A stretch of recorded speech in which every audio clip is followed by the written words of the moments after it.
Kagame autobeba na français abebani na ba français makasi pona nini la France basali basololi na Kagame ebisi Macron nyako soutenir si nous quitterons l'Est de la République nous aurons aussi quoi à coltan à combattre. La France partant d'une entreprise technologique pour la France bazui radar ils ont créé un brouillage électronique pour ne pas permettre ni circuit ni ni les drones et matalikoli. C'est-à-dire blocaki. Et quand ils ont vu, c'était la fois dernière, Pamoni Sikwe Matilikoli. Sikwe Keti na Goma et na Rwanda est tourné jaune. Et Pessi Bangopan. C'est par là Nanga Kimaki a Ketunakana à Koti. C'est par là Nanga. C'est par là Kagame que les Américains sont demandés, pardon, les Français Bakosi.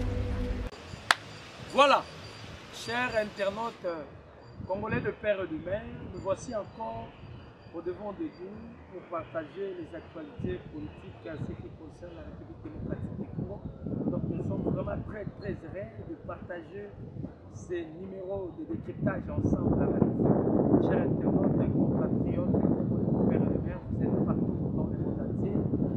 À ceux qui sont actuellement en étranger, là où je vois également les diaspora, je vous salue tous et je vous aime bien et je vous porte vraiment de tout cœur.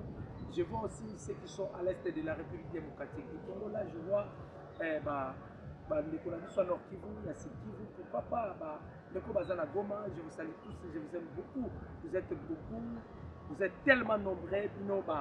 Abonnez à Bissou, il y a un pifo officiel TV, abonnez direct à Bissou. J'aimerais vraiment que numéro où il y a décryptage, automito partager la vidéo, vous distribuer, vous liker l'émission, vous commenter, puis vous partager ma lien. Nous voulons c'est que tous les Congolais basent à la informer de tout ce qui se passe en République démocratique du Congo. Une fois de plus encore, je vous salue, je vous dis bonjour, bon après-midi. Ça dépendrait seulement de l'heure par laquelle vous allez regarder cette vidéo. Et réunion sur vos alibanda, je vous aime, je vous salue tous. Bande Koba Congolais, n'est-ce pas de foi. Un vrai Congolais a connu pour l'examen coloté sans que le capoyeba. Mbokane lalaki nengenini, mbokanaye et namoko nengenini. Un vrai Congolais, il est censé connaître l'état de santé de son pays. Alors, yoza Congolais a nengenini, olali olamoki, oyebite ni nenekaki na est de la République. Pour éviter quelle était la réaction ou quel était l'ajustement du président Félix. Pour éviter, c'est inadmissible. Un Congolais, vous êtes censé, c'est un devoir sacré. Un Congolais, tu es censé connaître l'état de santé de ton pays. Mutakoya koyo bisoli solambo kanayo azate. Mundela koyo betoni solambo kanayo autrement. Mais yo moko Congolais, tu es censé connaître yo sozo le karambo kanayo. Alors nous sommes là. Binonde bo pesa biso musala. Babonné na soit bifo. Binonde bo pesa biso musala. Si on présente cette émission parce que nous savons bien que derrière cette émission, il y a beaucoup de Congolais qui ont besoin de connaître l'état de santé de leur pays. Voilà pourquoi Tozako s'est poumonné. Awa Tozawa, on a déstabilisé RFI, on a déstabilisé Radio Okapi, on a déstabilisé presque toutes ces chaînes internationales. Bisson est tout déstabilisé parce qu'ils donnaient de fausses informations pour désorienter l'opinion nationale ainsi qu'internationale. Bande Koba Congolais, les gens ont des sujets à partager la vie, l'internaute. Je vais vous parler sur l'accomplissement de la prophétie dans le livre de Daniel et je vais vous parler encore le piège pour attendre par la communauté internationale ou bien les Occidentaux. Nous commençons d'abord, premièrement, par la prophétie et l'accomplissement de la prophétie. Bandeko, Daniel Azoloba, lorsque le roi du Nord va se réveiller, il frappera la grande nation. Beaucoup de gens ne comprennent pas quelle était quel était le message codé de cette prophétie? Daniel voulait dire quoi? En soi, le roi du Nord, dont la Bible a énuméré, il s'agit bien de la Russie. Et Daniel dit, lorsque le roi du Nord va se réveiller, il frappera la grande nation. Bandeko, l'accomplissement de la prophétie du livre de Daniel. Pourquoi j'ai dit que l'accomplissement de la prophétie? Vous savez que Réunion à BRICS, et il y a que Zalana août, c'est reporté en septembre. Ah ouais, je vous informe, 126 pays. Où est-ce invité? Je vous dis 126 pays. Où est-ce invité? Le monde contient 195 pays. Le monde. La terre. Ils en ont 195 pays. Mais la Russie vient de gagner 126 pays. Où est l'invitation? Il y a réunion, il y a BRICS. Ça, c'est le déclin des États-Unis d'Amérique. Ça, c'est le déclin de la France. Ça, c'est le déclin, il y a bloc, il y a capitalisme. Voilà pourquoi, le début, j'avais parlé sur l'accomplissement de ce verset biblique qui dit, lorsque le roi du Nord va se réveiller, il frappera la grande nation. Le roi du Nord, c'est la Russie. Ah, toujours le Banabino, le roi du Nord a télémis. Bandeko, la Russie vient de bombarder Kiev. Plus de 100 et quelques généraux américains, force spéciale, marine, ainsi que des Français. Qui n'a frappe chirurgicale. Les Américains n'arrivent pas à dénoncer. C'est la honte pour les États-Unis.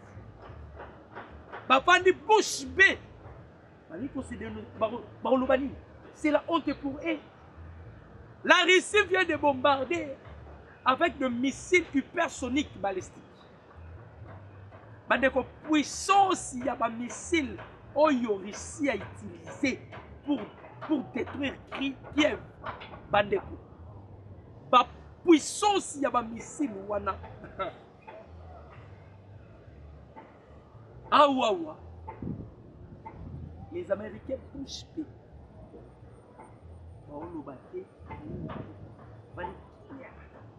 C'est la honte pour les États-Unis. C'est l'accomplissement de la Bible. La Bible n'a jamais menti. La Bible est épirée. Toutes ces écritures étaient épirées. La Bible n'a jamais menti. La Bible a parlé sur la prophétie du roi du Nord. Quand le roi du Nord va se réveiller, il frappera la condamnation. Bandeko, les États-Unis en 2023 à Sala sommet Afrique-Amérique. Il a enregistré plus de 52 pays africains. Parce que l'Afrique contient 54 États. Avec ça, la sommet Afrique-Amérique. Amérique-Africa, en 2024, il a enregistré que 5 pays africains. Les autres pays vont participer dans le sommet Amérique-Africa. Ça prouve que les États-Unis ont perdu ses colonnes en Afrique. Il est frappé par les rois du Nord. Ça, c'est le déclin des États-Unis. Branham avait parlé. C'est ça, le déclin des États-Unis. Maintenant, on ne peut pas parler. C'est la honte. C'est la honte totale. Maintenant, Réunion à BRICS. 126 pays. Ont déjà invité. Ils vont participer à la Réunion à BRICS. Vous ne voyez pas qu'il y a une nouvelle ordre mondial instaurée. Parce que Réunion au BRICS, c'est pour utiliser une monnaie commune qui sera utilisée par le membre adhérent dans la carte BRICS. C'est la monnaie commune pour dédollariser $. C'est-à-dire qu'ils veulent en finir avec les États-Unis. Parce qu'actuellement, ce qui fait la force des États-Unis d'Amérique, c'est leur monnaie. Maintenant, la Russie veut maintenant écarter. va démonétiser le dollar. Pour que le dollar ait la valeur. C'est ça le roi du monde. Tout ça, c'est quoi les Américains? Pendant que la Russie développait la technologie, les Américains développaient comment balkaniser la République démocratique. Pendant qu'ils ont payé Moussous Bassimba Kate. Apparemment, le Congo, on dirait que ça a délaissé. On s'est posé la question, Tokobimana jour, il y avait Mendele Nengeni. On était délaissé. Or, ce n'était pas le moment où Nzambaligaï peut intervenir. Mais cette fois-ci, Dieu a décidé d'intervenir pour le problème de la République démocratique. Ça, c'est très compliqué et ça complique toutes les cartes impérialistes. Toutes les cartes, c'est compliqué. Donc, Makambuna Bangonyo sur la minute yo et bébé. Parce que Elohim en personne. Quand vous voyez le monde avec 195 pays et que 126 sont allés s'adhérer à Brit, il y a des pauvres. C'est-à-dire, Makambozo Yayamato. Et vous allez comprendre que tous ces pays sont victimes de l'hypocrisie de Bamindele. Tous ces pays qui sont allés s'adhérer à la Bretagne sont victimes de l'hypocrisie de Bamindele. Surtout les Américains, les Français et tout ça. Et tous ces pays-là sont allés adhérer encore pour venger les États-Unis. Souvenez-vous, vous imaginez tous les pays à usme derrière la Russie. C'est-à-dire, bloc il y a communiste et c'est la bloc le plus puissant. Nous avons la Chine. Et puis, parmi les 9 pays qui détiennent l'arme nucléaire, parmi les 9 pays, il y en a qui les États-Unis, la France, la Grande-Bretagne, l'Israël,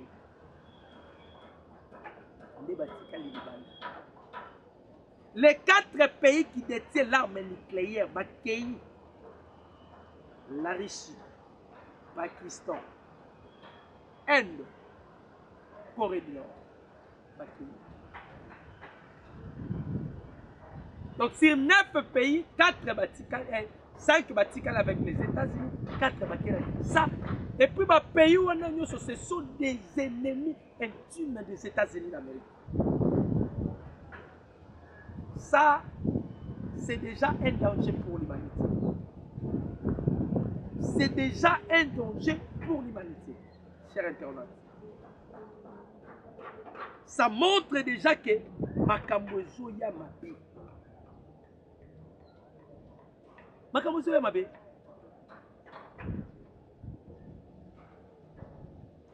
La Russie a convaincu l'humanité par sa politique ouverte.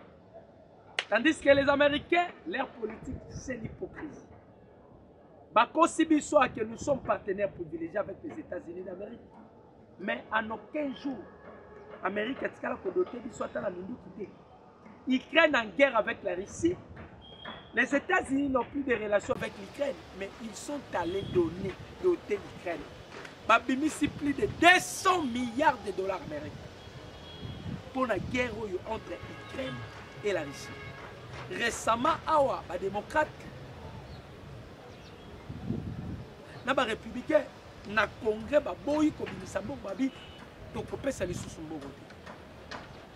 cette guerre a des avantages. Bandeko, c'est très grave. Là, je vous dis la vérité, c'est très grave. Mokili Moupepe Moussou Sezoya. Parlons maintenant des seconds sujets. On a vu ça qui je vais vous parler de ce sujet. Nous allons maintenant parler sur la République démocratique. Bande qu'on vient de nous informer, vous connaissez Birov. Biroff, c'est lui qui a fondé Telegram. Il est aux arrêts. Pourquoi? C'est un Français. On a arrêté Biroff parce que Biroff vient de dévoiler. Il y a une réunion louche qui s'était produite dans le Congo-Brazzaville. Réunion Moko et Outi Kosalama dans le Congo-Brazzaville. Il s'agit de quelle réunion? Réunion Outi Kosalama dans le Congo-Brazzaville, c'est contre la République démocratique du Congo. Dans la réunion Wana, Kabila était dedans. Kabila était dedans. Corneille Nangazalaki. John Numbiazalaki. Et Sassou Nguesso, Salamina Oyo. De comprendre que les Américains veulent maintenant utiliser Joseph Kabila. Kabila Tikali, le seul espoir Yamindele. Oh, Mindele va promis que Lukashuko va utiliser. On a révélé ces réunions, pourquoi? Parce qu'il est tenté de recruter les Somaliens, les Kenyans, les Ougandais, les Soudanais, les Rwandais. On cherche maintenant à éliminer le président Félix physiquement. Vous savez pourquoi Sassou? C'est parce que le président Félix a bloqué Sassou. Port Yabanana, c'est ça le rancune entre la République démocratique du Congo et le Congo-Brazzaville. Port Yabanana. Sassou a y a pas le président Félix. Si le président Félix, est-ce qu'il y a une possibilité de créer port? Donc, on a un port. Donc, créer port comme ça, on va faire de marché, de commerce. Et que les deux pays, basent sur une relation bilatérale et puis, basent sur une relation, il y a bon voisinage. Le chef de l'État avait accepté, mais le président Félix a un côté là, par rapport à sa vision, les bénéficiaires, il y a port Wana. Il y a port Wana et ils ont Congolais. Le chef est allé solliciter sa vision et pas y a un émirat arabe pour la construction il y a port Yabanana. Peut-être Bozo Yébate port Yabanana et l'eau qu'on ne peut comme lobby dans mon canal. Nenga basala dimension dans mon port à nos profits. Et quand ça la réception il y a 300 navires. 300 navires. Et pour Rwanda à nos profonds et qu'on booster l'économie en Bokanabiso. C'est-à-dire, à l'île où va le Congo, il y a même les Américains sont mal à l'aise. Parce que les Américains ne peuvent pas permettre que le Congo se développe. Vous savez pourquoi? Il y avait un Américain à Koufa, Henry Kissinger. Henry Kissinger, c'est un Américain. Ce monsieur avait laissé une doctrine aux États-Unis d'Amérique. Jadis, pour que les États-Unis soient puissants et riches, il faudrait que le pays pauvre en Afrique soit pauvre, en commençant par la RDC. C'est-à-dire, le développement de la RDC, c'est ça la chute des États-Unis d'Amérique. Les Américains ne permettront pas que la RDC se développe. Le port à banana, là, le port à nos profonds que vous voyez, c'est-à-dire, et ça d'abord côté à Mboshi. Il y a un merveille qui se passe là-bas. Babi, Maï Kolongwana, na fleuve, pour pénétrer l'océan. La puissance, il y a Maï Kolongwana, la fleuve pour pénétrer l'océan. Et ça a la vitesse, et ça la puissance, il y a 50 000 mètres cubes par seconde. Vitesse non. C'est 50 000 mètres cubes par seconde. C'est-à-dire, ceux qui m'ont appuyé, et niqué. Ça, ce sont des merveilles que nous avons dans notre pays. Voilà l'origine. Il y a problème avec le Congo Brazzaville. quand vous avez vu Sassou a cédé 22 000 hectares au Rwandais, les gens qui font Ken par rapport, il y a Ilia Zalaki et que le chef l'a roulé pour aller construire port ya banana. Parce que Bango nous sommes que Bango tout va dépendre dans le Congo. Papa, port où ils ont vendu ça 300 navires. Port à banana, port à Nord. Ça la port. Pour que ça c'est l'émergence. Voilà pourquoi le président Félix, parmi ma vision, partant, il y a perspective, il y a venir. Il disait souvent qu'il fera de la République démocratique du Congo l'Allemagne d'Afrique. Effectivement, toujours qu'il est déjà dans l'union. Toujours qu'il est dans l'union. C'est ça, voilà pourquoi il y a la réunion. Réunion, on requitte, parce que ça c'est la dernière carte où les Américains vont jouer la minute. Les Américains veulent à tout prix Joseph Azong à la pouvoir. Nous avons une délégation, il y a l'Union européenne, nous avons une délégation, il y a les États-Unis d'Amérique, il y a qui le président Félix. Ils ont eu à échanger avec le commandant suprême. Le président Félix et ils sont contre. L'idée du président Félix d'envoyer Joseph Kabila en exil forcé. Et ils sont contre ça. Ils sont aussi contre la condamnation. Il y a peine de mort contre Corneille Nangaa. Corneille Nangaa n'a pas commis des crimes qui nécessitent la peine de mort contre lui. Il y a des norme américain, français. Jusque-là, les Américains, les Français, apparemment, c'est comme si Baba décrété mental. Jusque-là, ils n'arrivent pas à comprendre que la RDC, c'est un pays indépendant. La RDC, c'est un pays souverain. Et qu'il y a l'indépendance et la souveraineté de notre pays qui priment au détriment de leurs pensées, au détriment de tout ce qu'ils pensent.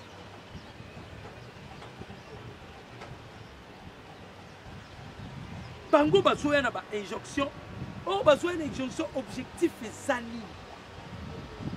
Comment battre ce qui dit. On cherche la personne du président Félix.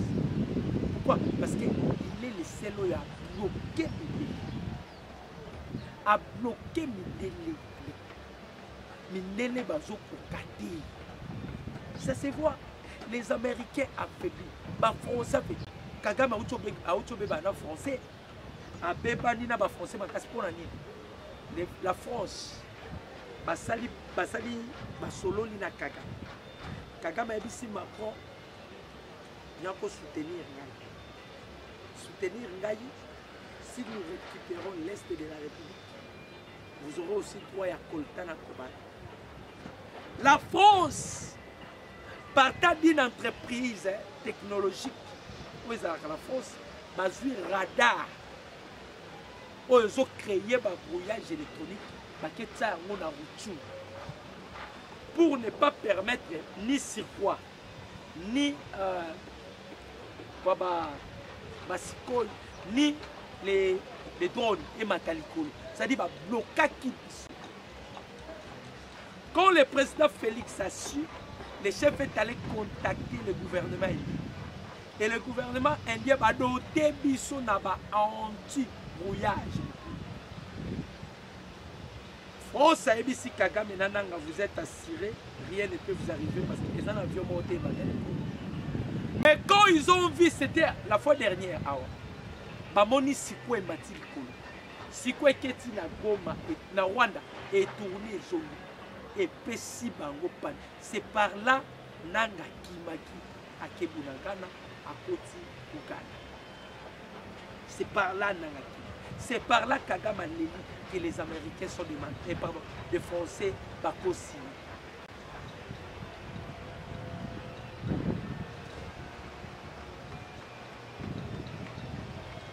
Nous moni le côté ici. Kagame là que les Français Bakosi, les Français Baloba Kiboye et pour la sécuriser. Mais qu'est-ce que c'est? On a détruit les voyages électroniques en France par la technologie indienne. Parce que Bitumbo, tout ça, la minute, c'est ça, Bitumbo, c'est technologique. Botala d'ici n'a frappé Kiev. C'est ça la technologie. Mais, tu dis à président Félix de un diplomate utilisait les termes de cœur. Là, ça devient un danger.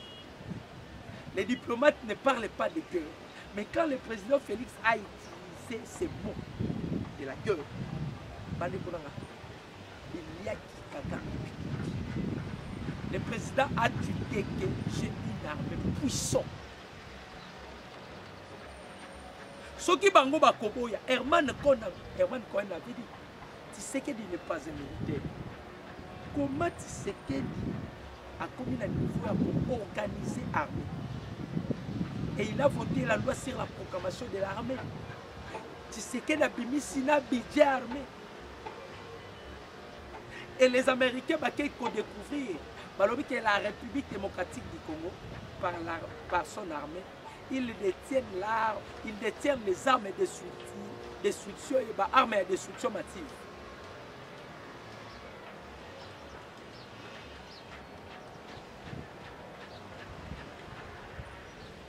Aimez notre vidéo. Ça, ce sont des Américains. La RDC détient des armes de destruction massive. Alors on ne permettra pas à frapper Kigali. Parce que pour frapper Kigali n'existera pas. Or, on a Playa Mindele, ils vont créer l'empire Imatuchi. Ça, c'est la conception des impérialistes. Au bazar, on là-bas.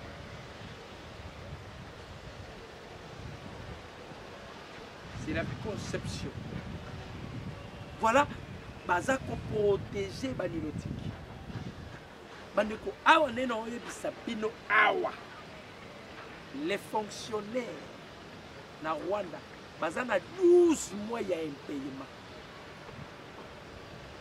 Tozolo banabino wa crise ekoti na Rwanda. Dans les jours qui viennent, beaucoup de monde a vu comment les Rwandais vont faire la marche pour réclamer le départ de Paul Kagame. Kagame a commis une difficulté. Tu as 350 kilos de coltan avec 8 Rwandais. Pourquoi il y a une embuscade parce que les Wazalènes créent des embuscades. Et ils ont maintenant la difficulté de pénétrer.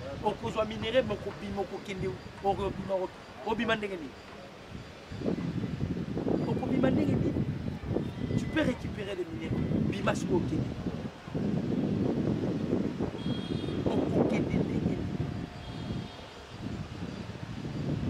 les Wazalendo, bazo gérer circonférence, bazo gérer nyonso. Okobimana mine, ato yibi minéraux kobimo kediwa. Tokangi 350 kilos ya coltan. Kagame a des dettes. Il le doit dans les Émirats arabes. Il le doit dans la Grande-Bretagne. Et là où il y avait son espoir, c'était des conservateurs. Les travaillistes ont renversé les conservateurs dans la Grande-Bretagne. Il n'y a personne qui peut plaider pour Paul Kagame. Et là, nous allons nous souvenir de la prophétie du président Félix. Il faut qu'on se souvienne de cette prophétie. Il le faut, c'est une obligation. Le chef avait dit quoi? Paul Kagame, quand il y a des ponts, tu as des visées expansionnistes pour mon pays. Toi, tu finiras comme Adolf Hitler. Vous connaissez bien Hitler. Qui est Hitler? C'est un leader incontestable. Et Hitler, on ne l'avait pas tué. Hitler s'est suicidé lui-même. Parce qu'il était abandonné. Il est resté seul. C'est de la même manière avec Paul Kagame. Kagame s'est suicidé. Avec la diplomatie du président Félix, les Américains vont cocater.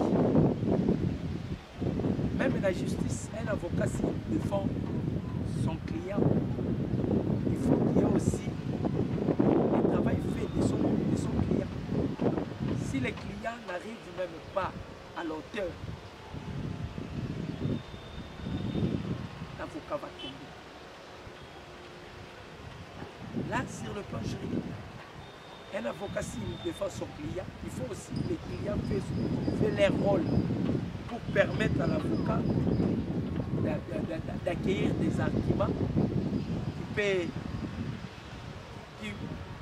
qui l'aidera à affronter encore son confrère ou bien le juge ou bien le ministère public. C'est de la même manière avec les États-Unis. Les États-Unis voulaient aider le Rwanda. Mais le Rwanda n'est pas fort. Le Rwanda n'est pas fort. Maintenant, les États-Unis, parce que le Rwanda, c'est Dieu. C'est Dieu qui peut faire ça.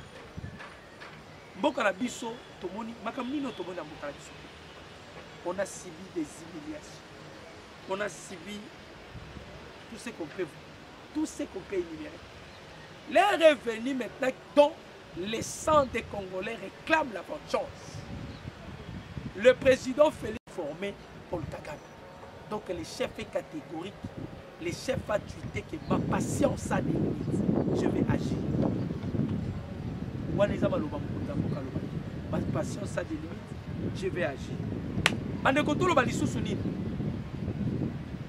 Nous sommes infiniment d'abord reconnaissants à Bino, abonné à Bisso, il y a Bifo officiel TV. Maman et papa, nous voulons assez que vous commentez vidéo, nous voulons assez que vous partagez ma lien, nous voulons assez que vous s'abonnez. Tomoni Martin Fayoulou de l'États-Unis qui fait l'appel, le peuple congolais qui n'est pas yambaye. Moi-même, je me suis posé la question. Donc, si les Congolais sont allés accueillir Bakole, Martin Bakole, c'est parce que Martin Bakole est allé aux États-Unis, à petit américain, à ABC qui va découvrir mais Fayoulou, toi, tu es allé participer à la convention des démocrates pour sa candidate na bango na prochaine élection il y a novembre. D'ailleurs, les démocrates, ce sont eux qui ont créé ma petite union Suzana Mokili. Bangonde Bazoboma. Fayoulou Tokoyate. Plus de 143 89 63 95. C'était avec plaisir. Votre humble serviteur. Donc, je dis, je vous remercie. Ciao.